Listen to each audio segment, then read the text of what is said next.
La Mini est une authentique icône de l'automobile, mais une icône qui a connu deux vies. La première débute en 1959. Lorsque le modèle originel débarque, il fait l'effet d'une bombe. Une petite voiture à l'extérieur, spacieuse à l'intérieur, économique et moderne, notamment parce que c'est une traction. Résultat, 5,3 millions d'exemplaires vendus entre 1959 et 2000. Puis en 2001, sa deuxième vie commence. La Mini contemporaine renaît sous l'impulsion de BMW et crée la catégorie des citadines chic. Comme son aïeul, la Mini moderne sera un carton commercial avec déjà 3 générations de la citadine et deviendra surtout une marque avec une gamme complète de modèles. Et ça n'est pas fini. Parce que cette 4e génération veut encore plus casser les codes.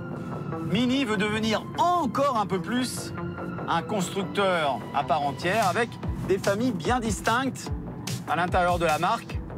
C'est pour ça que la voiture que je suis en train de conduire, elle ne s'appelle plus juste Mini ou Mini 3 portes, mais Mini Cooper. Et je suis au volant de la Cooper S qui est, écoutez, eh oui, 100% électrique. Alors, il y avait une Mini 100% électrique dans la génération précédente, mais elle n'était pas vraiment aboutie. Elle avait un gros problème d'autonomie. Et du coup, chez Mini, on a décidé de produire cette voiture là où on sait le mieux faire aujourd'hui des véhicules électriques, en Chine. Ouais, cette Mini est fabriquée en Chine. C'est quand même super loin de son Angleterre natale, non?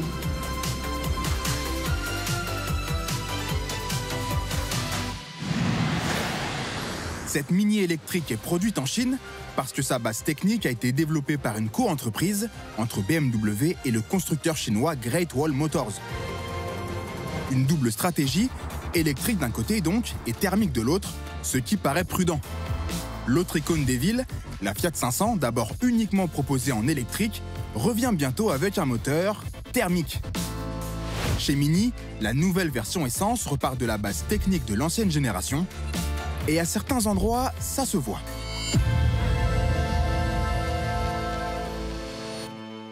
Jérôme Chon nous a rejoint avec nos 2 Mini Cooper. La verte, c'est l'essence, Jérôme. Oui. D'accord.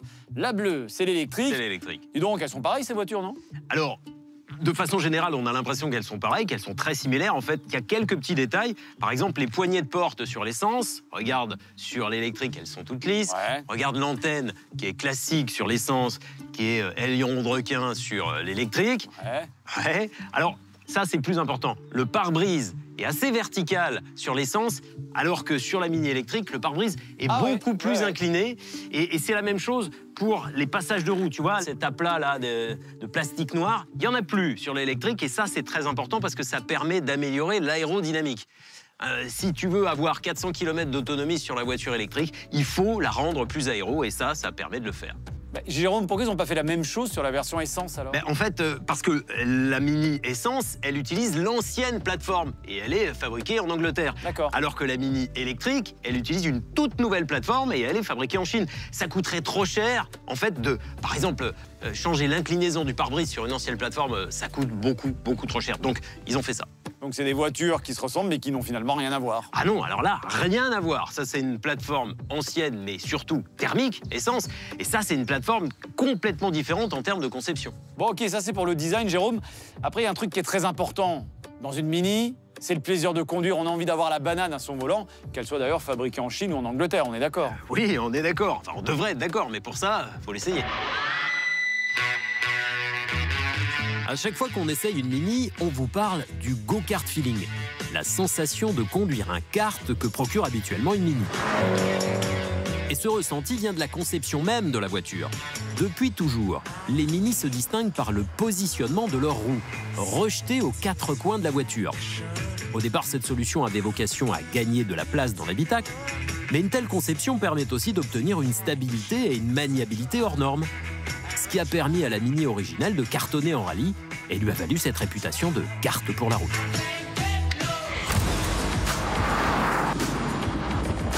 Bon, moi j'ai pris le volant de la Mini Cooper C. En fait, c'est l'ancienne Mini Cooper, on va dire classique. Elle est toujours équipée de son 3 cylindres 1,5 litre turbo, mais il gagne 20 chevaux. Puissance totale désormais 156 chevaux. Et puis, Il récupère également une micro-hybridation par l'intermédiaire d'une batterie 48 volts. Donc ça lui donne un petit coup de boost supplémentaire. Écoute Jérôme, ça lui va bien cette voiture parce qu'on a toujours cette conduite un peu kart, comme ça, un peu mini, un peu dynamique. Et avec ce regain de puissance, franchement, c'est très sympa à conduire. Alors moi, dans la version électrique, je fais 250 kg de plus que toi, mais j'ai 218 chevaux au lieu de tes 156 chevaux. Ce qui fait qu'en accélération, le 0 à 100, je te mets 1 seconde. Bon, en termes de tenue de route, la voiture est assez ferme, donc on a ce sentiment mini. Simplement, quand on accélère en sortie de virage, elle souvire un petit peu. Ça, c'est évidemment du haut poids.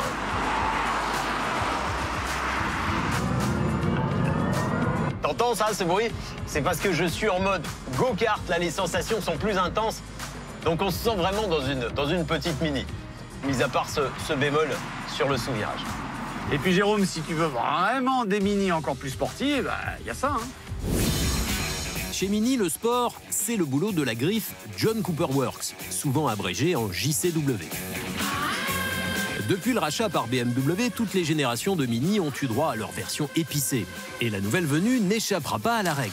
La future JCW est en cours de développement. Là, ou plutôt les futures JCW. Parce que oui, la version sportive sera elle aussi proposée en 100% électrique et en thermique. Bon, Jérôme, on l'a vu, autant niveau moteur, il y a le choix chez Mini. À l'intérieur, c'est à peu près toutes les mêmes et il n'y a pas grand-chose. Alors, c'est minimaliste, c'est ça, toutes les nouvelles Mini. Mais j'ai envie de te dire, les Mini des années 60, il n'y avait rien à l'intérieur. Oui, t'as raison. Donc, finalement, c'est bien dans le caractère Mini. En fait, tout cet habitacle, il est centré sur ce gros écran rond. Cette grosse assiette. Cette grosse assiette de 24 cm. On n'aime pas le style. Mais en fait, à jouer un petit peu avec, je trouve qu'en termes d'ergonomie, c'est quand même pas génial. À la fois, je le trouve un peu lent. Et puis, je trouve aussi que pour trouver les différents menus, il y a des sous-menus. On y passe du temps et normalement, on ne devrait pas passer du temps à faire ça parce qu'on quitte un peu la route des yeux pour pouvoir aller dessus. Donc, je trouve qu'en termes d'ergonomie, c'est pas génial. Il y a en plus dessus la vitesse, évidemment toute la télématique. Tesla Model 3, quoi. Et puis la clim, un peu comme une Tesla Model 3, oui, clairement. Simplement, il y a un affichage tête haute et heureusement. Bon, après, l'intérieur, c'est plutôt pas mal, hein, le tissu, tout ça, là, c'est sympa. Eh ben oui, ça, c'est la bonne surprise parce que ce tissu, il donne une impression de qualité. C'est quand même beaucoup mieux que du plastique noir dur, ce qu'on peut trouver dans la plupart des véhicules modernes. Donc ça, oui, moi, je trouve que en termes de qualité perçue, c'est plutôt réussi. Ouais. Dis donc, Jérôme, on disait tout à l'heure que la Mini Essence qui est fabriquée en Angleterre, c'est sur une ancienne plateforme. Et ils ont le même intérieur, du coup? Eh bien, pourtant, ils ont le même intérieur. Ils ont réussi à faire quasiment le même intérieur, à 90 ou 95%. Et c'est tout aussi réussi que dans celle-là. Là aussi, c'est une surprise. Moi, je m'attendais à ce que ce soit très différent, un peu à l'ancienne, puisque c'est l'ancienne plateforme. Ben non, ils ont réussi à faire cet intérieur en tissu, bien fini, avec ce grand écran central circulaire. Même intérieur et même coffre. La Mini Cooper conserve les défauts de sa devancière avec un volume minuscule de 200 litres. Et la thermique fait à peine mieux puisqu'elle offre tout juste 10 litres de plus.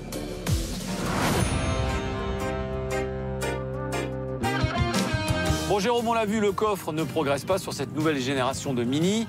Alors, il y avait un autre point faible sur l'ancienne Mini, c'était, alors pas la tenue de route, mais plutôt le confort. Ça donne quoi, alors? J'ai envie de te dire que c'est pas une voiture confortable. Hein, c'est pas une voiture confortable. À mon avis, elle est à peu près aussi ferme que l'ancienne Mini, mais est-ce que c'est pas, entre guillemets, essentiel qu'une Mini soit inconfortable? Parce que c'est une Mini. Parce que c'est une Mini. Une vraie Mini, c'est ferme. C'est vrai. Une vraie Mini, c'est pas confortable. C'est comme ça. Ça donne un côté carte. Et ça fait partie du caractère, ça fait partie de l'ADN. Toi, t'en as eu des vieilles Mini des années 60, c'est comment? Ah bah c'est des caisses à savon tape-cul. Ouais, je crois qu'on a toujours dit, je crois qu'on a même inventé le terme tape-cul pour les anciennes Mini. Donc une Mini, ça doit être ferme, c'est comme ça. Donc je suis sûr, moi, qu'il y a des gens qui achètent une Mini parce qu'ils veulent cette sensation de fermeté. Donc on lui pardonne. Donc on lui pardonne, exactement. C'est une vraie Mini sur ce plan. Je crois que c'est pas pire, c'est pas mieux que l'ancien modèle. Voilà. Alors il y a un autre truc quand même sur l'ancienne génération de Mini électriques, Jérôme. C'était une autonomie qui était quand même pas géniale. Ça donne quoi, là? Bah écoute, c'est bien que t'en parles. Regarde, on va s'arrêter là pour voir ça.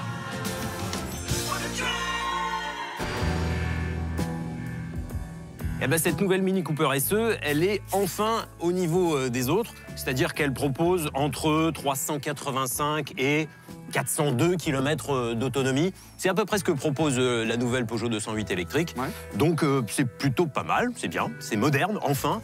À savoir qu'il y a aussi une version avec une plus petite batterie qui propose que 300 km d'autonomie à peu près. Mais de toute façon, c'est beaucoup mieux que l'ancienne Mini électrique qui était entre 270 et 280 km. Et la vitesse de recharge? La vitesse de recharge, dans la catégorie des citadines, on est complètement dans la norme. Une Peugeot 208 fait 100 kW, là on est à 95 kW, ce qui nous permet de passer de 10% à 80% de batterie en à peu près une demi-heure. Donc c'est bien, on est dans la norme des bonnes élèves des citadines. Côté thermique, la Mini Cooper offre aussi 2 motorisations. La Cooper C et son 3 cylindres micro-hybride de 156 chevaux, ou alors la plus puissante Cooper S, qui propose un 4 cylindres et annonce 204 chevaux. Bon, Jérôme, on va les noter, ces 2 petites choses. On va commencer avec la version électrique, la Mini Cooper SE. Niveau prix, on reste fidèle à la tradition Mini, j'imagine? Oui, Mini par tradition c'est cher, mais là tu crois pas si bien dire, parce que cette version électrique débute à 38 000 € avec cette autonomie. Pas mal, hein? C'est déjà beaucoup.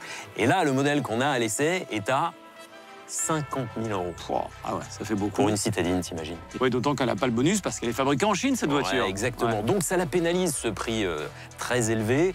Donc je lui ai mis 14 sur 20. Écoute, non seulement elle est chère, mais en plus, il y a quelque chose d'autre, moi, qui me dérange dans cette voiture, c'est que on a ce go-kart feeling à vitesse normale. Ouais. Tu sais, cette sensation de la voiture très très vive. Mais quand on veut conduire de façon sportive, là, les presque 1700 kilos, ils sont là. Et la voiture dérape de l'avant et elle devient plus pataude. Elle est moins agréable, elle est moins marrante, tout simplement. La version essence, c'est mieux? Alors, la version essence, nous, c'est une version bien équipée. Pas autant que l'électrique, mais plutôt bien équipée. Elle est à 38 000 €. Donc, oui, c'est cher à la Mini, mais ça reste, mieux, je trouve, encore raisonnable.